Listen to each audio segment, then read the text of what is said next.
اور ایک سوال یہ ہے کہ میں نے نیٹ پر کچھ ایک شخص سے ڈسکس کر رہا تھا، تو میں نے اسے علم غیب مصطفیٰ کی دلیل میں سورہ آل عمران آیت نمبر 179 میں نے اسے پیش کی تھی.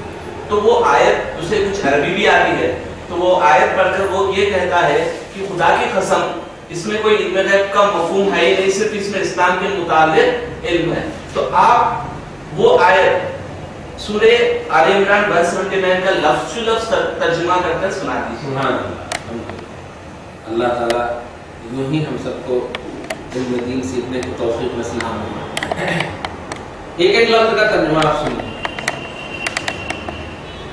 بسم اللہ الرحمن الرحیم. ما کان اللہ لیذر المؤمنین علی ما انتم علیہ حتی یمیز الخبیث من الطیب. یہاں تک ایک وقف مطلق ہے. وما كان الله ليطلعكم على الغيب ولكن الله يجتبي من رسله من يشاء. یہاں پر صاد کا وقف ہے. فآمنوا بالله ورسله. یہاں پر جیم کا وقف ہے. وإن تؤمنوا وتتقوا فلكم أجر عظيم. یہ تین اوقات ہیں کل. اب آپ دیکھیے ما کان اللہ، ما معنی نہیں،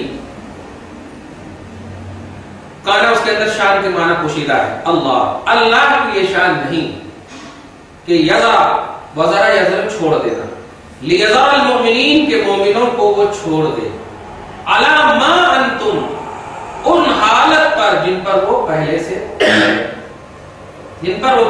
ہیں ان کو انہی حالتوں پر چھوڑ دے. اللہ ایسا نہیں کرے گا. یہاں تک کہ حتی یمیزا، یہاں تک کہ ممتاز کر دے گا الخبیثہ، خبیث کو من الطیب، پاکیزگی سے. تم اچھے ہو ہٹو، تم خراب ہو ہٹو، یہ اللہ تعالیٰ کرے گا. یہاں پر ایک آیت یہاں تک اور آگے پوری آیت. دوسری ایک آیت کا مطلب یہ آیت کے اندر وقف مطلق کی نشانی ہے. وما کان اللہ، اور اللہ کی یہ شان نہیں، لیطلعکم کہ اے عام لوگوں تمہیں اطلاع دے، علی الغیب، تمام غیب کا. تفسیر قرطبی وغیرہ آپ اٹھا کر دیکھیں گے تو جہاں کہیں بھی الغیب کا لفظ استعمال ہوتا ہے وہاں پر جمیع غیب مراد ہے، پورے ایک بھی غیب کا فرد نہ چھوڑا ہے. الف لام استغراق. تو اے عام لوگوں اللہ کی یہ شان نہیں کہ تمہیں سارے غیوب پر اطلاع دے، ولیکن وہی دیکھیے اوپر جو ابھی سے پہلے کیا ہے، سارے غیوب پر اطلاع دے دے، لیکن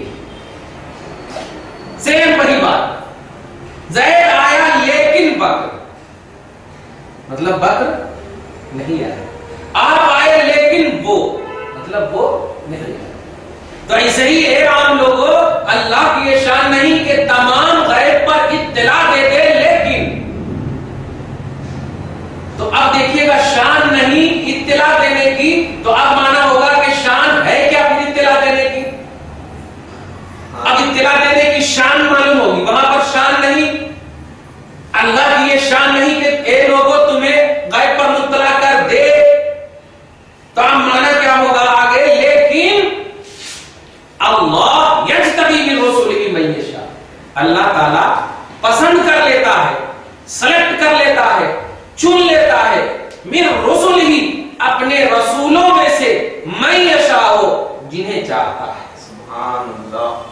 جنہیں چاہتا ہے چن لیتا ہے. اس میں دیکھیے آپ پریزنٹ اور فیوچر دونوں کا زمانہ پایا گیا. یشاء فعل مضارع کا صیغہ. اب آگے بھی ہے، لہذا اللہ اور اس کے رسولوں پر ایمان لاؤ. خدا کی قسم آیت کریمہ کے سیاق و سباق آگے پیچھے کے اسلوب اور طریقے کو جب دیکھیں گے آپ تو طے ہو جائے گا کہ علم. دیکھیے گا کہ اللہ کی یہ شان نہیں کہ مومنوں کو اپنی حالت پر چھوڑ دے.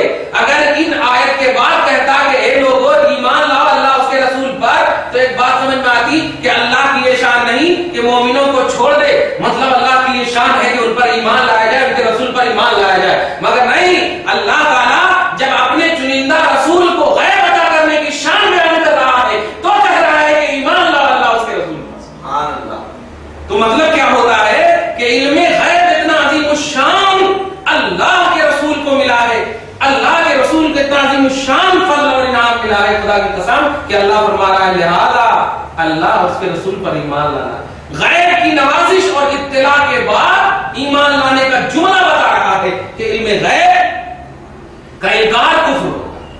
چنانچہ آیت کریمہ ہمارے لیے صراحت کے ساتھ مذکور ہے سورہ توبہ نمبر 66 میں۔